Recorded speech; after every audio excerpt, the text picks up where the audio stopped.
नमस्कार, म टिबी गुरुङ हाल जनस्वास्थ्य प्रशासकको रूपमा कार्यरत छु। लोकसेवा आयोग वा अन्य प्रतिस्पर्धात्मक परीक्षाहरूमा कतिपयलाई सब्जेक्टिभ क्वेसन्स एकदमै डिसेसिभ लाग्छ भने कतिपयलाई अब्जेक्टिभ क्वेसन्स, तर मलाई चाहिँ दुईवटै विषय इक्वल्ली इम्पोर्टेन्ट हुन्छ जस्तो लाग्छ, किनभने दुईवटा मध्ये कुनै एकवटा मात्र बिग्रियो भने पनि नाम निकाल्न एकदमै गाह्रो हुन्छ। धेरै परीक्षार्थी साथीहरूले सब्जेक्टिभ क्वेसन्सहरूको लागि पढ्न त पढियो, तर उत्तर कसरी संरचना गर्ने भनेर सोध्नुहुन्छ। आजको यस भिडियोमा म मेरो आफ्नो अनुभव र सफलताको सूत्रको आधारमा सब्जेक्टिभ क्वेसन्स प्रिपरेसन फ्रेमवर्कको बारेमा चर्चा गर्नेछु। आशा छ यो तपाईँको तयारीको लागि पनि युजफुल साबित हुनेछ। अब भने म ढिलो नगरिकन विषयवस्तुमा प्रवेश गर्न चाहन्छु। हामीले सबैभन्दा पहिला अब्जेक्टिभ वा सब्जेक्टिभ क्वेसन्स तयारी गर्नुभन्दा पहिले सम्बन्धित विषयसँग सम्बन्धित सिलेबसलाई डाउनलोड गर्नुपर्दछ र प्रिन्ट गर्नुपर्दछ।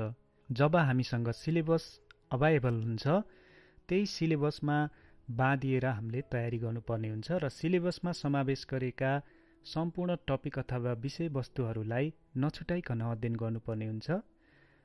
मैले देखेको सब्जेक्टिभ क्वेसन्समा खास गरी दुई किसिमका प्रश्नहरू सोधिएको देखिन्छ। पहिलो क्वेसन्स थ्योरिटिकल क्वेसन्स र दोस्रो चाहिँ प्रोब्लम बेस्ड क्वेसन्स। थ्योरिटिकल क्वेसन्सका लागि स्ट्यान्डर्ड टेक्स्ट बुक र क्लास नोटहरूलाई राम्रोसँग अध्ययन गरी तयारी गरे पुग्छ। तर प्रोब्लम बेस्ड क्वेसन्सका लागि अलि स्ट्रक्चर गरेर तयार गरियो भने इक्जाममा लेख्न एकदमै सजिलो हुन्छ।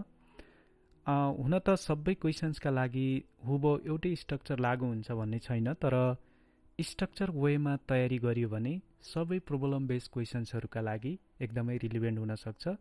आउनुहोस् जानौ के हो त त्यो स्ट्रक्चर, अनि त्यसको बारेमा म बताउन जाँदैछु। स्ट्रक्चरको धेरै कम्पोनेन्टहरू छन्। तीमध्ये पहिलो कम्पोनेन्ट भनेको कन्टेक्स्ट, अनि दोस्रो नम्बरमा कन्टेन्ट, तेस्रोमा सिचुएसन एनालाइसिस, अनि चौथोमा causality analysis, interventions, issues and challenges, recommendations र अन्तिममा कन्क्लुजन। अब म हरेक कम्पोनेन्टको छोटकरीमा जानकारी गराउन चाहन्छु। पहिलो कम्पोनेन्ट छ कन्टेक्स्ट। कन्टेक्स्ट अथवा ब्याकग्राउन्ड इन्फर्मेसन्स भन्नुहोस् अथवा इन्ट्रोडक्सन। यसमा हामीले खास गरी दुईटा कुराहरूलाई समेट्नुपर्ने हुन्छ, कन्सेप्ट र लिगल कन्टेक्स्ट। कन्सेप्टमा खास गरी हामीले डेफिनेसन्स, त्यसको इम्पोर्टेन्स अनि कन्सिक्वेन्सेसहरू के हुन सक्छ, त्यो कुराहरूको बारेमा हामीले उल्लेख गर्नुपर्ने हुन्छ। लिगल कन्टेक्स्टभित्र नेसनल र इन्टरनेसनल कमिटमेन्टका कुराहरू थाहा पाउनुपर्ने हुन्छ, जस्तो हाम्रो कानुनी र नीतिगत दस्तावेजहरूमा। त्यसमा पनि संविधान ऐन नियमावली, स्वास्थ्य नीति, पञ्चवर्षीय विकास योजना, हेल्थ सेक्टर स्ट्राटेजिक प्लान जस्ता दस्तावेजहरूमा हामीले के कुराको परिकल्पना गरेका छौँ अथवा हामीले के लक्ष्य उद्देश्य राखिएको छ, यो कुरा हामीले थ्रोली अध्ययन गर्नुपर्ने हुन्छ। अर्को एसडिजी जस्तो डकुमेन्टहरूमा हामीले के कमिटमेन्ट गरिएको छ, कुन कुन इन्टरनेसनल कन्भेन्सन र ट्रिटीहरूमा हामीले साइन गरेका छौँ जस्ता कुराहरूलाई हामीले लिगल कन्टेक्स्टमा उल्लेख गर्नुपर्दछ। दोस्रो नम्बरको कम्पोनेन्ट छ कन्टेन्ट। यसमा हामीले खास गरी गोल, अब्जेक्टिभ्स र स्ट्राटेजिज जस्ता कुराहरूलाई उल्लेख गर्नुपर्ने हुन्छ। यसको लागि प्रोग्रामसँग सम्बन्धित रिलेटेड स्ट्राटेजिक डकुमेन्टहरू अध्ययन गर्नुपर्ने हुन्छ। जस्तो मलेरिया एलिमिनेसन प्रोग्रामको बारेमा हामीले हेर्दैछौँ भने malaria strategic plan, safe motherhood प्रोग्रामको हो भने safe motherhood and newborn health road म्यापको बारेमा अध्ययन गर्नुपर्दछ र त्यही अनुसार यस कन्टेन्टभित्र लेख्नुपर्ने हुन्छ। अर्को कम्पोनेन्ट छ सिचुएसन एनालाइसिस। यसमा खास गरी टार्गेट भर्सेस एचिभमेन्टको कुराहरू उल्लेख गर्नुपर्ने हुन्छ। यो पार्टमा हामीले कुन प्रोग्राम वा समस्याको बारेमा लेख्दैछौँ, त्यससँग सम्बन्धित मेजर इन्डिकेटर्सको टार्गेट र एचिभमेन्टको एनालाइसिस गर्नुपर्दछ। मानिलिउँ एकछिनको लागि परिवार योजना कार्यक्रमको बारेमा लेख्दैछौँ भने percentage of demand satisfied, contraceptive prevalence rate, total fertility rate, adolescence fertility rate, unmet need, male involvement जस्ता इन्डिकेटर्सहरूलाई एनालाइसिस गर्नुपर्दछ र त्यही अनुसार लेख्नुपर्दछ। अर्को, हामीले एसडिजी वा अरू राष्ट्रिय प्रतिबद्धता अनुसार कुनै इन्डिकेटरलाई कतिमा घटाउने वा बढाउने भनेका छौँ, त्यो अनुसार DHS र मिक्स जस्ता सर्वेहरूको फाइन्डिङ अनुसार हाम्रो एचिभमेन्ट कस्तो भयो भनेर त्यो कुराहरूको एनालाइसिस गर्नुपर्दछ। अर्को कम्पोनेन्ट छ कजलिटी एनालाइसिस। यो पार्टमा हामीले कुनै पनि समस्याको रुट कजको एनालाइसिस गर्नुपर्दछ।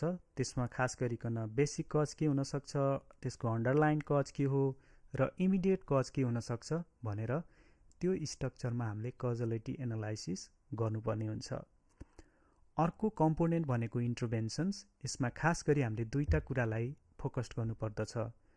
पोलिसी र प्रोग्रामेटिक इनिसिएटिभ्सहरू के गरिएको छ सम्बन्धित विषय अथवा समस्यासँग सम्बन्धित, त्यो कुराहरूलाई हामीले यो पार्टमा आउटलाइन गर्नुपर्ने हुन्छ। मानिलिउँ एकछिनको लागि पोषणको समस्या समाधानको लागि के नीतिगत काम भए, हाल के कस्ता काम वा कार्यक्रमहरू भइरहेका छन् जस्ता कुराहरूलाई यहाँ हामीले आउटलाइन अथवा सरसर्ती लेख्नुपर्ने हुन्छ। अर्को कम्पोनेन्ट छ इस्युज एन्ड च्यालेन्जेस। यहाँ हामीले खास गरिकन नीतिगत र कानुनी अस्पष्टता, नेतृत्वको क्षमता र प्रतिबद्धता, बजेटको पर्याप्तता, जनशक्तिको व्यवस्थापन, समन्वय सहकार्य, आपूर्ति व्यवस्थापन, सूचना व्यवस्थापन, सर्भिस डेलिभरी, गभर्नेन्ससँग रिलेटेड इस्युजहरूलाई अथवा यी बाहेक अरू विषयहरूसँग सम्बन्धित इस्युजहरूलाई यो पार्टमा हामीले उल्लेख गर्नुपर्ने हुन्छ। अर्को कम्पोनेन्ट छ रेकमेन्डेसन्स। खास गरी रेकमेन्डेसन्स अथवा सुझाव दिँदा सधैँ प्र्याक्टिकल र क्याटेगोराइज हुनुपर्दछ। यस अन्तर्गत कुनै पनि समस्या समाधानको लागि सर्ट टर्म, मिडियम टर्म र लङ टर्ममा के गर्न सकिन्छ र त्यसको लागि जिम्मेवार व्यक्ति वा निकाय को हुनसक्छ जस्तो कुराहरूलाई हामीले यहाँ उल्लेख गर्नुपर्ने हुन्छ। र अन्तिमको कम्पोनेन्ट छ कन्क्लुजन। कन्क्लुजनमा खास गरी हामीले निष्कर्षमा माथिका कुराहरूको संक्षिप्तमा निचोड निकाल्दै भविष्यका लागि एउटा सकारात्मक र आशावादी दृष्टिकोण अथवा वे फरवर्ड हामीले प्रस्तुत गर्नुपर्ने हुन्छ। अन्त्यमा तयारी गर्ने तरिका व्यक्ति अनुसार फरक हुन सक्छ, तर यो संरचनाले तपाईहरूको उत्तरलाई थप व्यवस्थित र पूर्ण बनाउन मद्दत गर्नेछ। अर्को भिडियोमा म कुनै एउटा विशेष टपिकलाई यही ढाँचामा ढालेर देखाउनेछु। तपाईको तयारी सफल रहोस्। हस्, धन्यवाद।